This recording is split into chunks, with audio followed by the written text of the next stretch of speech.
tratar de que la primera evaluación sea antes de que les venga el collarín de evaluaciones, que estén un poquito más ligeros para que puedan resolverse y puedan dar un buen examen. El periodo de los exámenes se les viene todo en masa, en grupo, y ojalá podamos un poquito desprendernos. Una semana antes podemos darnos el primer examen. Vamos a poner con la delegada para no tener esa práctica.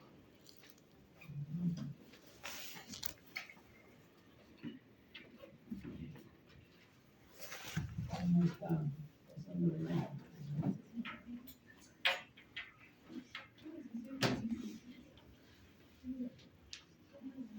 Yo le voy a ayudar. Control, Windows, pero.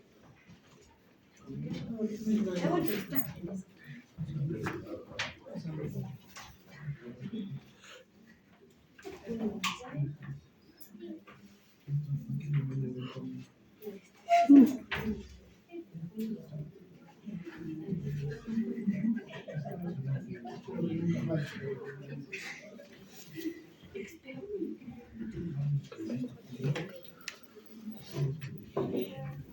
Bien, entonces empezamos la primera clase hoy día. ¿Estamos de acuerdo? ¿Quieren descansar? Vamos a empezar. Bien. El tema que vamos a tocar ahora es discapacidad. Vamos a hacer una parte de la siguiente. Si nos queda algo más, vamos a complementar, ¿no? Lo que nosotros, como comentamos hace un rato, tenemos que evitar es justamente llegar a la discapacidad. Evitar que la persona tenga algún problema que le limite a hacer sus actividades. Naturalmente, con el transcurso de los años, vamos a llegar a tener algunas limitaciones. Como les decía, a tercera edad ya nos genera diferentes problemas, ¿no? Por ejemplo, la sarcopenia. ¿Qué es la sarcopenia? Disminución de la masa muscular. Disminución de la masa muscular. Pero esto se da de manera casi natural.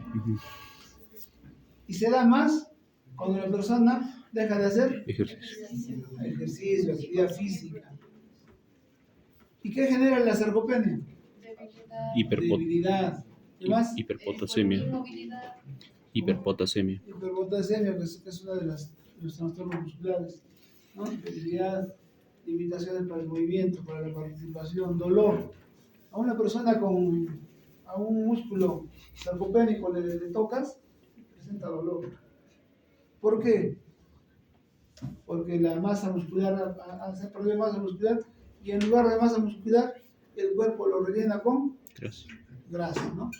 Y esa grasa genera dolores por una... vamos a ver en alguna clase más adelante cómo es que el tejido adiposo funciona como un órgano endocrino, parácrino. Genera unas sustancias que puedan provocar dolor, inflamación y dolor, ¿no? Eso vamos a ver más adelante. Entonces, la sarcopenia, por ejemplo, ya puede generar discapacidad, porque la persona no va a poder caminar igual, va a presentar dolor, va a presentar limitaciones, ¿no? La degeneración en las articulaciones, ¿cómo se llama? artrosis. Artrosis. También es un proceso degenerativo que se presenta más con la edad, pero también se puede presentar asociado a algunos otros problemas traumáticos, o de hipercarga, o de sedentarismo. El que hace mucha actividad física, deportistas de alta competición, o personas que han sufrido algún accidente por alguna actividad intensa, o personas sedentarias, son las que desarrollan la artrosis con mayor intensidad y con dolor.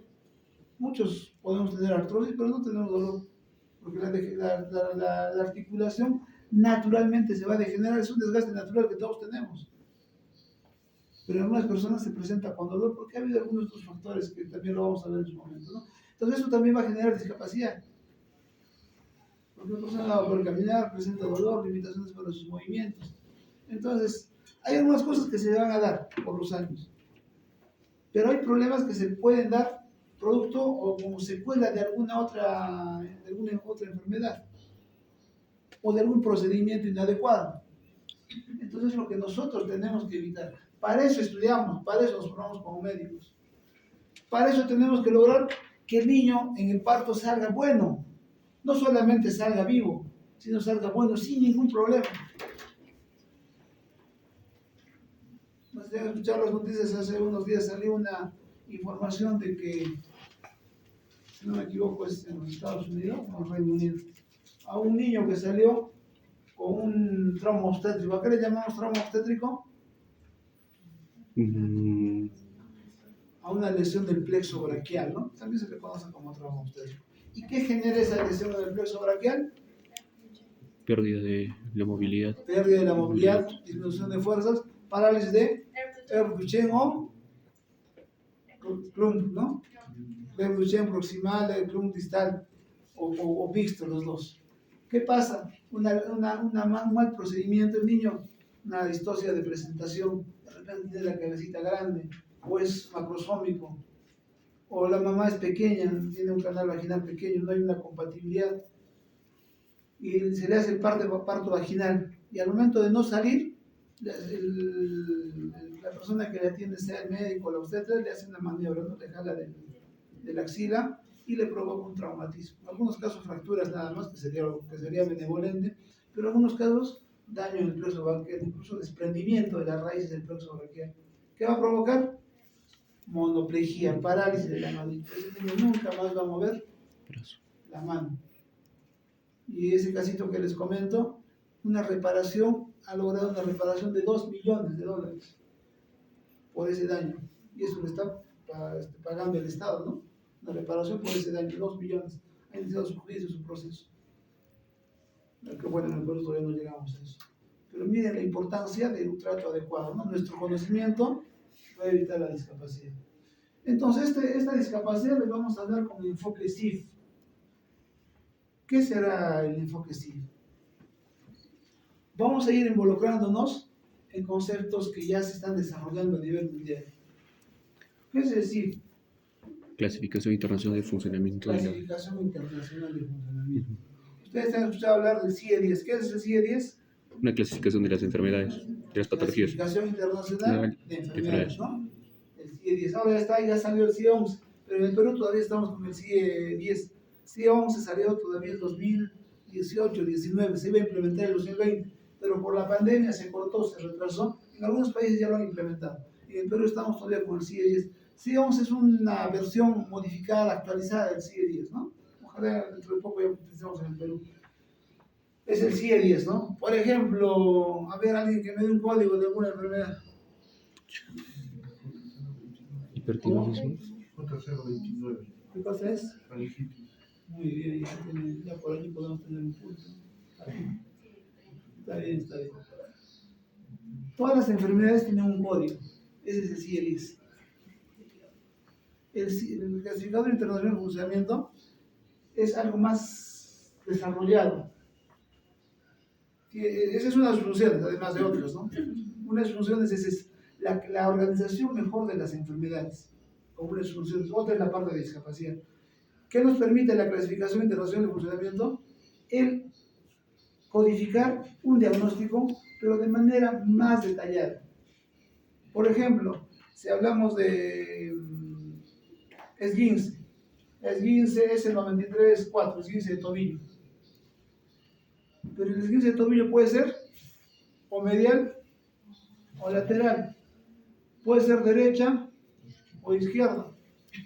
El esguince puede ser total, de los ligamentos del deltoideos, por ejemplo, anterior, medio y posterior, o puede ser solamente el ligamento anterior. El CIE-10 nos da solamente el código, es el 93-4 esguince. Si utilizamos este otro clasificador, nos va a dar ya con más detalle. Es lateral, es medial, es derecha, es izquierda, esas son las bondades. ¿Y eso para qué? Para que nosotros, cuando hagamos, por ejemplo, una referencia, ponemos el código. Por ejemplo, el esguince, S93, 4, 5, 6, 7, 8. Con ese código ya se va a saber si es derecha, si es izquierda, si es medial, si es lateral, si es agudo, si es crónico. Para que cuando vaya la referencia a otro lugar, ya se sepa de manera más objetiva y se tenga que tomar las medidas necesarias, ¿no? Si es una urgencia, si es una fractura, si es ya el lugar, el hospital de referencia va a estar esperando y va a preparar las condiciones para atender al paciente. Si va de un país a otro, ya a través de del código, va al otro país sin necesidad de leer, porque es otro idioma, basta con los números, con el código, y ya va a saber de qué se trata. Es una de las bondades del nuevo clasificador. El único problema es que ya no es ese 934J029, es ya un conjunto de dígitos y números, ¿no? Como 12 dígitos tiene. Pero que es fácilmente interpretable por la máquina, incluso nosotros podemos interpretar como él quiere. Y nos ayuda, como vamos a ver más adelante, algunos otros temas, ¿no? Entonces ya metas esto en la cabeza, la clasificación. Esto también ya se va a implementar en el Perú. El Perú es uno de los países que ha aportado bastante para el desarrollo de esto. Todavía estamos hablando de principios de este siglo, de 2000. Sin embargo, en el Perú todavía no se ha implementado para nada. Antes de la pandemia, en salud ya estaba por implementar, porque es un costo alto, ¿no? Cambiar una serie de cosas, incluso cambiar las bases de datos. Pero todavía el Perú no ha entrado por el tema probablemente económico. Ojalá dentro de poco ingrese. Pero si ustedes van a otras referencias, ya están utilizando esto en México, a nivel latinoamericano, y en Europa también parece que están utilizándolo con mayor interés. Pero eso es como parte de la CIP. ¿Y qué tiene que ver con discapacidad? Ahora vamos a ver.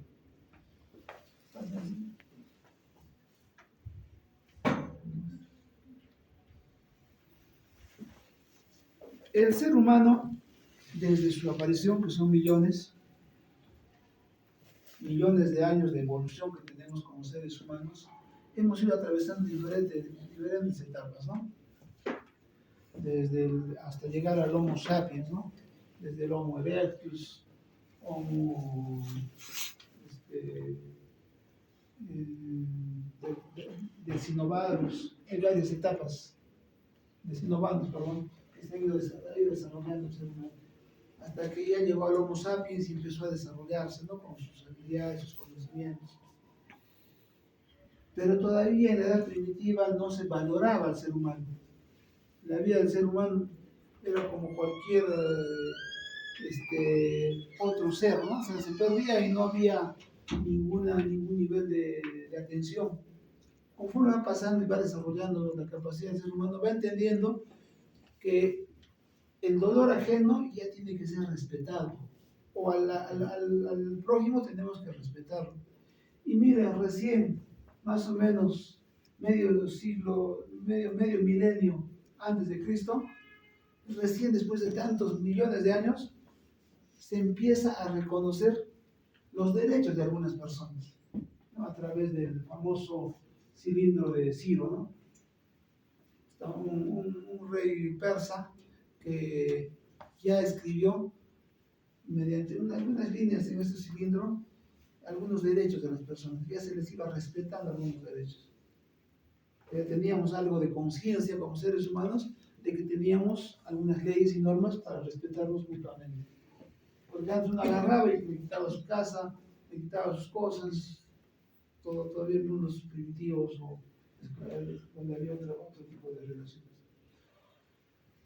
A través de este desarrollo del derecho humano es que nosotros vamos evolucionando con diferentes etapas en la edad moderna, y recién el siglo pasado, ¿no? A través de la Declaración Universal de los Derechos Humanos, se logra plasmar en un documento, después de tantos intentos, ¿no?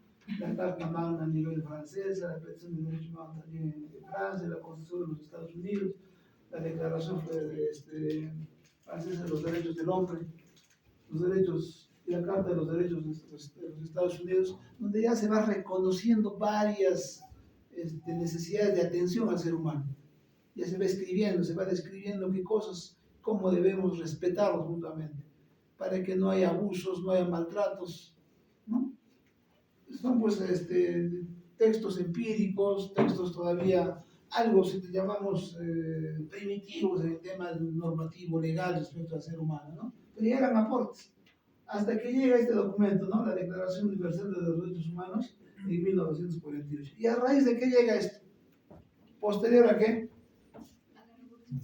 a la Segunda Guerra Mundial. Guerra Mundial, en donde todos se mataron, la gente ahí no respetaba, se mataban y se disparaban y la bomba atómica y tantas cosas. Muy a pesar de que hemos pasado tanto tiempo, miren, ahora todavía tenemos escenarios parecidos, ¿no? La Segunda Guerra Mundial, que se mata, se dispara, y todavía hay inhumanidad. Pero esto ya es un documento bastante importante, un aporte trascendente para el respeto del ser humano. Pero todavía acá no hablan de discapacidad, ¿no? O sea, acá el respeto es al ser humano como tal, a la persona. Todavía la persona con discapacidad todavía es excluida.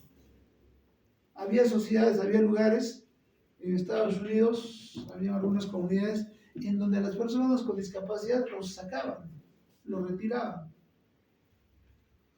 No les permitían entrar porque concebían de que hacían daño a las personas, entre comillas, sanos, contaminaban a los sanos.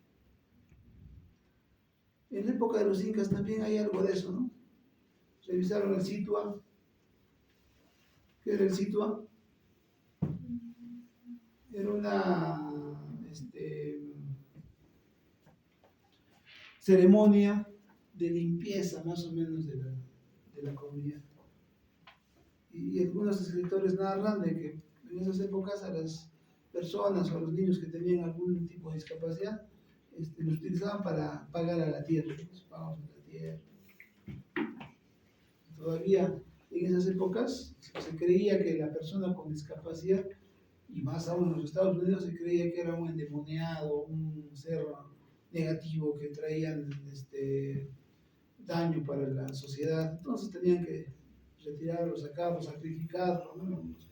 Pero todavía estamos hablando, miren, del siglo pasado, todavía se creían esas cosas.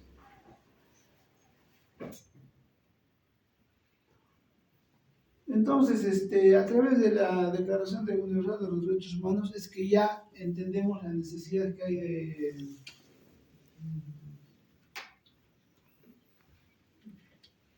tenemos ya la identificación de la persona como tal. Y es a partir de ello que empezamos a trabajar en el tema de los derechos de la persona con discapacidad. Y más o menos a la persona con discapacidad le empezamos a entender y respetar y ya darle un valor a partir de a partir de la década del 70, del 80 en el mundo. ¿Y a raíz de qué? También de otras guerras. La guerra de Vietnam, donde los estadounidenses mandaban soldados a la guerra y ¿cómo regresaban? Amputados. ¿Cómo regresaban? Mutilados, amputados, y eran acá con discapacidad. Entonces surge el término de discapacidad, ¿no?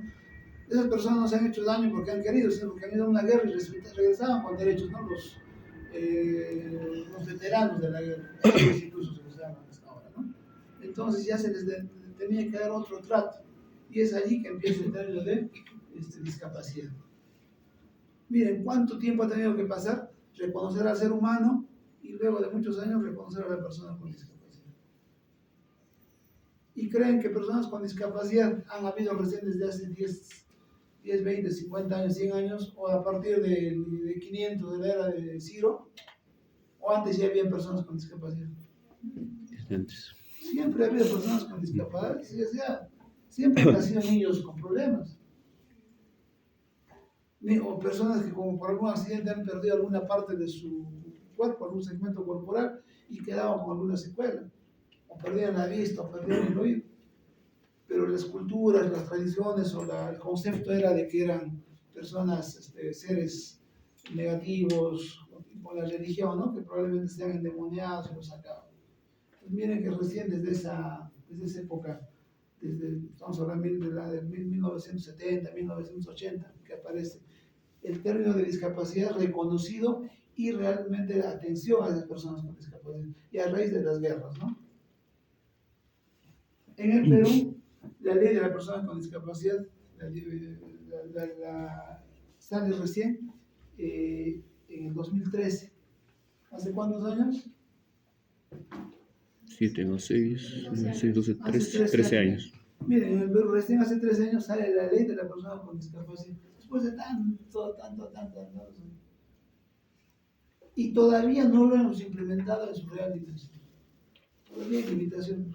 Recién han visto en algunas calles, han puesto, creo que es la única calle, la vía expresa, han caminado por la vía expresa, caminan por la vía expresa, hacen deporte, ¿no? ¿Cómo dicen que hacen deporte?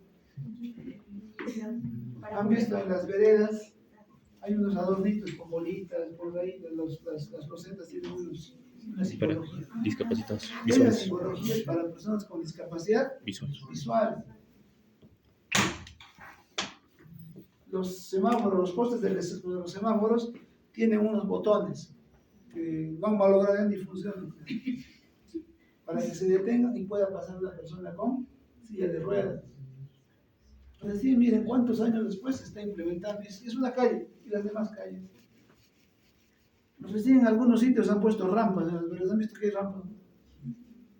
Algunos debería ser una rampa como para que la silla de ruedas pase. Algunas rampas que son de este tamaño que no va a pasar ni una llanta.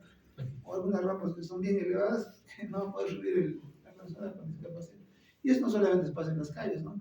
En muchos establecimientos de salud, en muchos establecimientos públicos, ¿no? Donde no se puede entrar. Miren, conocen el Palacio de Justicia, la Avenida del Sol. ¿Creen que una persona con discapacidad en silla de ruedas podrá subir? ¿Podrá entrar? Recién están haciendo algunas adecuaciones, ¿no? Accesos por otro lado, rampas. Bueno, es un proceso. Entonces, para que nosotros conozcamos qué es la discapacidad, vamos a ir desarrollando eso, ¿no? ¿Qué es la discapacidad? ¿Qué es la discapacidad? ¿Cómo entendemos la discapacidad? Es la interacción entre las personas que padecen alguna enfermedad o la secuela de una enfermedad. Pueden ser de nacimiento congénitas, pueden ser adquiridas, ¿no? Parálisis cerebral, síndrome de Down, que son congénitas, ¿no? O miren, problemas mentales, depresión, que hay bastante paciente con problemas mentales, ¿no? Ayer antes de ayer apareció un fallecido ahí en Mariscal Gamarra, que ven por Mariscal Gamarra, Un policía. un policía. Estaba ebrio. ¿Y por qué ahora está ebrio? O sea, si cuando está ebrio a veces se controla, ahora parece que ha tenido un problema depresivo que ya no le ha interesado su vida, se vino para abajo, ¿no? Por los suicidios que a veces se dan. Les comento, hace 2 días me llama un paciente, a veces llegamos a ese nivel, ¿no? Yo soy de rehabilitación, pero me llama un paciente. ¿Qué hago? ¿Qué ha pasado? Le digo, estoy desesperado. Y es policía. Tengo mi revólver. ¿Qué hago con mi revólver? Quiero hacer algo. Estaba con un estado depresivo que quería dispararse. O subo al 5.º piso. Ayúdeme. Me llamó así desesperado. Hace 2 días, justo ayer, hoy día, le he visitado. ¿Dónde vives? ¿Con quién vives? Conociendo un poco, llamando a su familia. Incluso, ¿no? Miren cómo la depresión puede generar discapacidad. Y no solamente es lo que tenemos nosotros para entender la discapacidad, sino es el entorno social, cómo nos relacionamos con nuestro entorno, factores personales y ambientales. Por ejemplo, cómo nosotros entendemos a una persona con autismo, a un niño con autismo. ¿La aceptamos o lo rechazamos? Si va a un colegio, ¿lo aceptan? No. No lo aceptan. Recién se está aceptando hace poco porque ha salido la ley. Y por ley sí se está aceptando. Si no habría la ley y les están obligando a los colegios a que dentro de su planilla tengan 1 o 2 niños con discapacidad. Pero no es fácil, todavía no se está cumpliendo en muchos sitios. Porque tampoco es fácil para el profesor.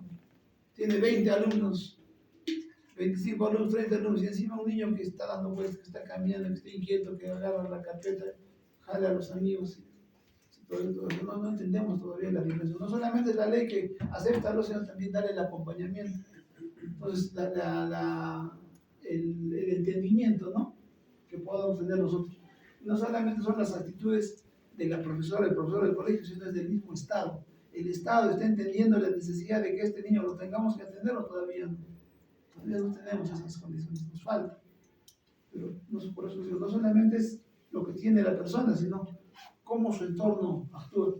Si ese niño con síndrome de Down o ese niño con autismo, el colegio le entendería, le ayudaría, bajaría su nivel de discapacidad, mejoraríamos su condición de discapacidad.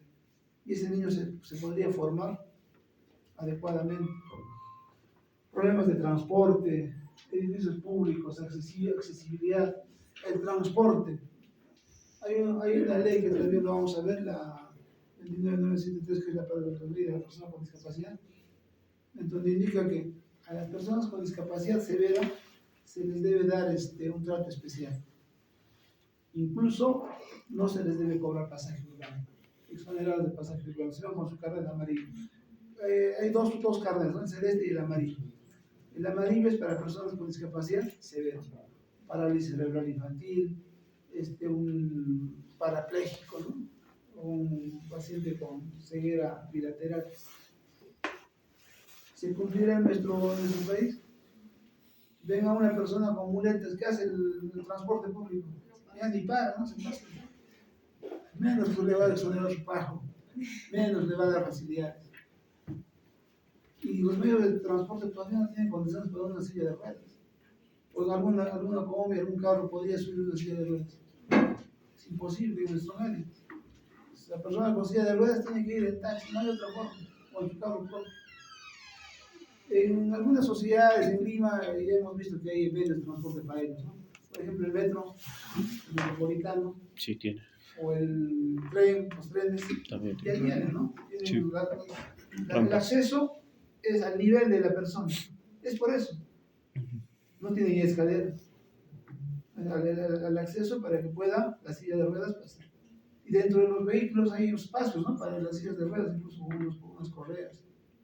Y tiene su espacio. Y hay respeto. Aunque en nuestro medio igual se llena el bus y ya nadie entra. Peor una silla de ruedas que va a entrar al metropolitano. Todavía hay limitaciones, ¿no? Pero hay algunos avances, ¿no? Algunos avances. Ahora les comentaba las edificaciones públicas, el acceso, entrar al Palacio de Justicia o entrar a edificaciones antiguas, como en un hospital regional. Tendrá condiciones para que una persona con discapacidad se desarrolle independientemente. Algunas cositas se han hecho, no se han creado rampas, pero todavía tenemos limitaciones. Claro, las normas ahora sí han salido, ¿no? ¿Por qué las edificaciones actuales obligan a que cuando la edificación es por encima de los 2 pisos tenga ascensor? Es por la persona con discapacidad, no es para que subas por el ascensor. Es para la persona con discapacidad. Las edificaciones actualmente, según norma, según ley, tienen que garantizar 3 cosas. Que se pueda desarrollar o que pueda circular una persona con silla de ruedas, una persona con discapacidad visual, ceguera total, y una persona con discapacidad auditiva sordera. Tiene que reunir esos 3 requisitos. Tiene que ser amplio para que circule la silla de ruedas, debe tener la señalética como para que circule una persona con discapacidad auditiva, las guías, todas estas cosas que veo acá, la señalética, es para eso. Porque una persona que no escucha no va a saber por dónde desplazarse, entonces va a ver la señal y ya va a saber por dónde ir. Las luces de emergencia es para que uno vea si hay alguna emergencia. Y si no ve, si solamente escucha, tiene que haber las alarmas. En los ascensores han visto, los botones tienen sus puntitos. Para puntitos, tocar. es el lenguaje braille, ¿no? Para que puedan entender. Y también ya abren los ascensores, ¿no? Subes y ya te dicen primer piso, segundo piso, no todos, pero ya tienen esa obligación, no solamente subir y bajar, sino también dar otras indicaciones. Es todo por la persona con discapacidad, ya las normas están ayudando, aunque todavía hay vacíos, ¿no? Pero bueno, y bueno, tiene que haber todo eso. Entonces, no solamente es qué tengo yo como persona con discapacidad, sino cómo está mi entorno. Esa es la discapacidad. Cuanto menos limitaciones haya, la persona se va a sentir menos discapacitada. Entonces también depende de otros factores económicos, ¿no? Que están dentro de eso. ¿Vamos entendiendo cómo vamos en discapacidad? nos vamos involucrando. Ya conocíamos discapacidad, pero vamos a ir conociendo más. Es nuestra función. Entonces, hay otras definiciones importantes, ¿no? ¿Qué es la deficiencia? ¿Qué son las limitaciones en la actividad? ¿Qué son las restricciones en la participación? A través de estos términos vamos a poder identificar en qué nivel estamos y cómo es la persona con discapacidad, qué problemas podría tener y dónde podemos nosotros ayudarle. El objetivo, como reitero, es que esta persona con discapacidad tenga la menor cantidad de limitaciones y pueda desenvolverse, pueda desarrollarse. ¿Y cuánta satisfacción tenemos cuando ya vemos a personas con discapacidad desarrollarse, ¿no? Y ahora no hay límites para la persona. La capacidad del ser humano es tal que sus limitaciones van disminuyendo cada vez más. Ahora vamos a ver. Deficiencia, entonces, es un problema en la función o estructura, ¿no? Corporal. En la función o estructura corporal, pero que genere limitaciones significativas. Por ejemplo, una amputación o una secuela de una fractura que va a generar una deformidad en el codo. Se queda con cierta deformidad. Están viendo bastantes casitos de los niños con fractura de codo, no les están resolviendo bien, están quedando con limitación.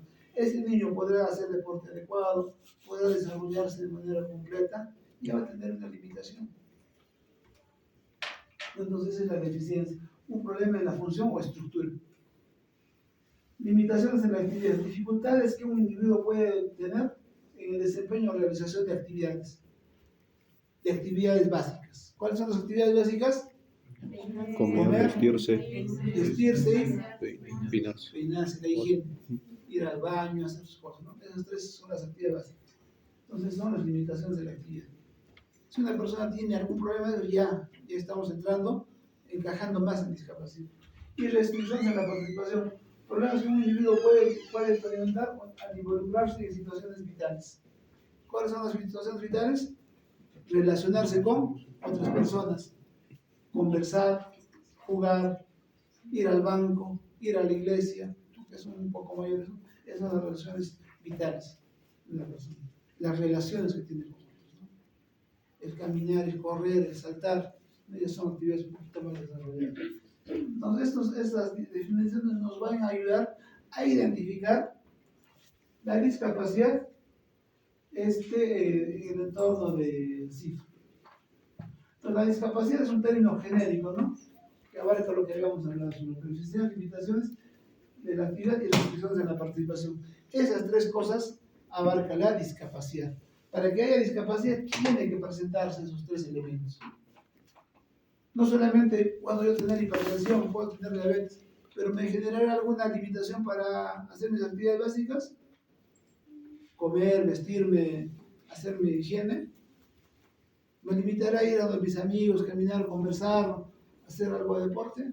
No, entonces no tengo discapacidad. Hoy día viene una señora, tengo diabetes, tengo hipertensión, pero ¿tienes esto o aquello? No tiene discapacidad. Podemos tener algunas limitaciones, pero que no nos van a generar, algún problema de salud que no nos van a generar discapacidad. Entonces, para reiterar, se entiende por discapacidad las interacciones entre las personas que padecen alguna discapacidad y los factores personales y ambientales, ¿no? Vamos yendo por dos caminos. Uno que tenga todos estos elementos y lo otro que tenga no solamente la discapacidad, todo esto, sino también el entorno social. Por ejemplo, una persona que tiene dificultades visuales y no tiene los recursos económicos, podrá comprarse sus correctores, sus lentes, pero si tiene los recursos económicos, tengo mis correctores y prácticamente ya no tengo discapacidad porque me he corregido, me ha ayudado. Entonces eso también depende de la parte social y económica, ¿no? Una persona con amputación de miembro inferior, si tiene economía, se manda a hacer su prótesis. Si tiene más economía, se hace una prótesis articulada con movimiento en tobillo, movimiento en rodilla, ¿no? Si es una suprapatelar, le va a permitir caminar, incluso hacer deporte. Hay deportistas que hacen actividad con prótesis, ¿han visto? Había un deportista Pistorius, ¿escucharon? ¿Lo conocieron? Pistorius fue amputado congénito de miembros inferiores.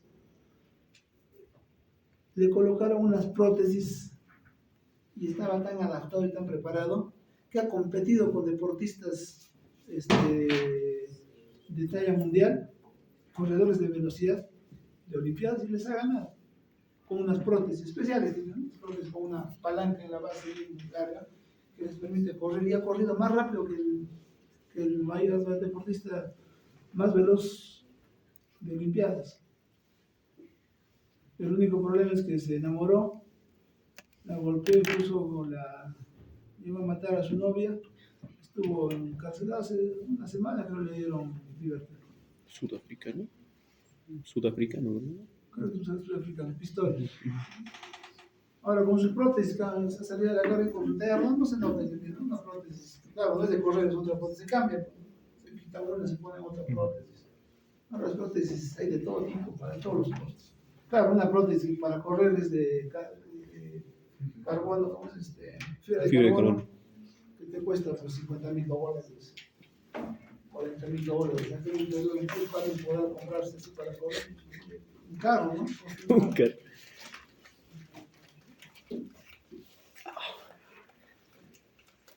Entonces, ¿cuáles son los componentes del funcionamiento y la discapacidad, ¿no? Dentro de la clasificación internacional, ¿no? Las funciones corporales, estructuras corporales, actividad, participación, lo que hemos hablado hace un rato, ¿no? La discapacidad, función y estructura. ¿Cómo trabajan los órganos y los sistemas del cuerpo? La estructura, ¿cuáles son las partes anatómicas afectadas o dañadas? Cualquier órgano, cualquier tejido que esté dañado y que genere alguna limitación en sus actividades, nos puede dar discapacidad. La piel nos podrá dar discapacidad. A ver, un paciente se puede dar una quemadura de tercer grado en flexura de codo. Sí. ¿Cómo será su codo? ¿O va a estar bien estirado o va a estar en flexión? Si hay una piel que se ha retraído, Limita movilidad. entonces para eso estamos nosotros. La rehabilitación, el paciente cuando está en quemadura y está en proceso de rehabilitación con sus injertos, empezamos a hacer la rehabilitación para evitar esto, para evitar que se retraiga y se quede en flexión. Miren, la piel que aparentemente no debe dar discapacidad, no da discapacidad. Otro órgano,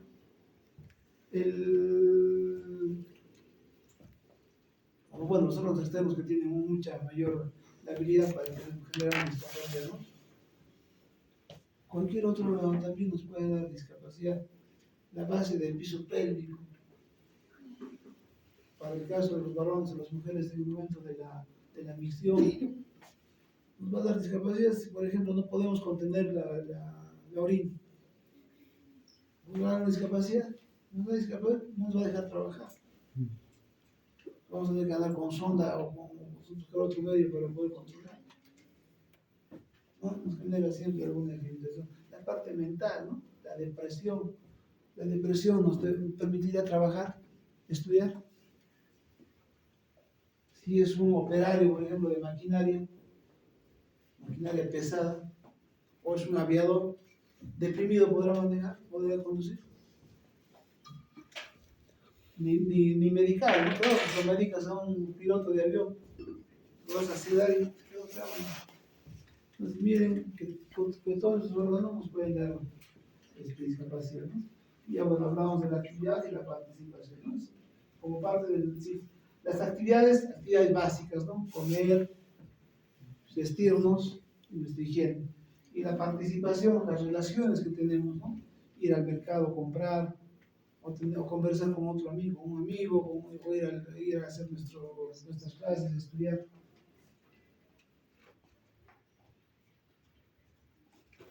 Entonces, este es un cuadro para poder identificar cómo es que la CIF va a enmarcar todos los requisitos, los pasos para entender la discapacidad.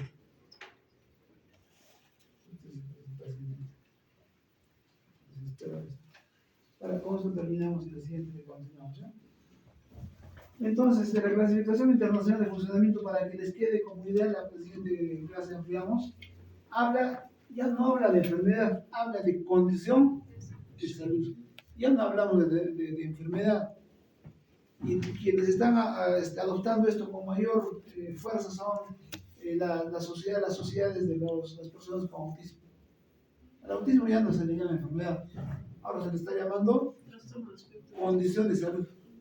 Es una condición de salud. Yo tengo una condición de salud buena, mala, regular. Ustedes tienen una condición de salud.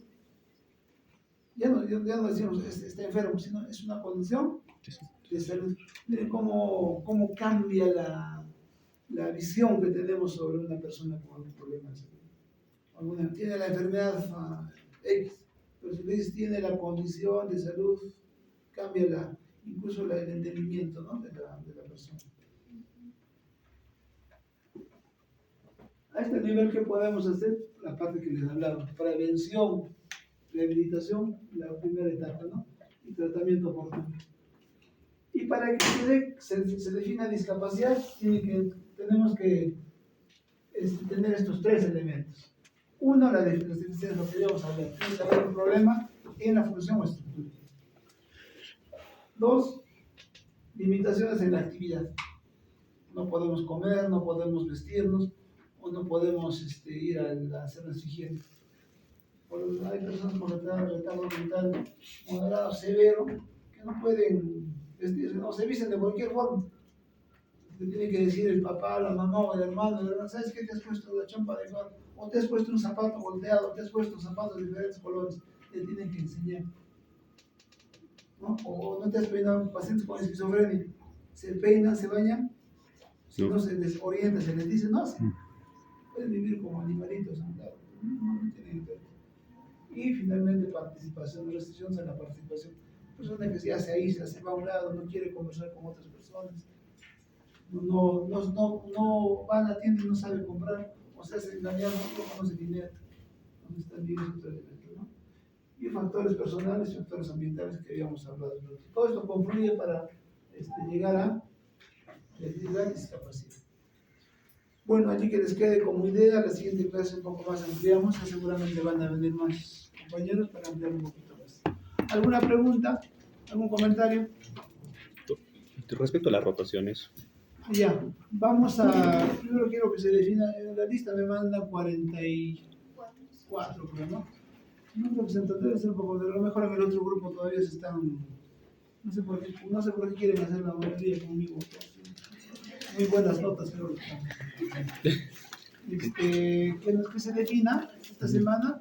Ya si tenemos algo para la siguiente semana definido, Paula, por favor, si ya nos definen la lista, entonces ya de acuerdo a eso organizamos los grupos. No sé con quién más me tocará hacer este semestre de rotación. ¿Ah? Sí, con quién más voy a hacer yo y quién todavía no nos han señalado. Apenas nos den quiénes son, hacemos los grupos y vamos a hacer las rotaciones tanto en el hospital regional por las mañanas y vamos a ver el apoyo de las tardes en la clínica o en un hospital para algunos que no puedan rotar en la mañana. Vamos a dar facilidades, pero cumplan con las rotaciones, ¿no? Participen en las rotaciones, opinen, sugieran, no como ahora que están callados. Creo que la primera clase está un poquito asustados. Desde la próxima quiero ser los más activos. ¿Ya? ¿Cuántas horas por semana es un doctor? La rotación es una rotación, ¿no? Es, 2 horas. 2 horas como mínimo. Si es más, mejor. Ya. ¿Ya? Perfecto. Quedamos, chicos, hasta la próxima. Gracias, doctor. Muchas gracias.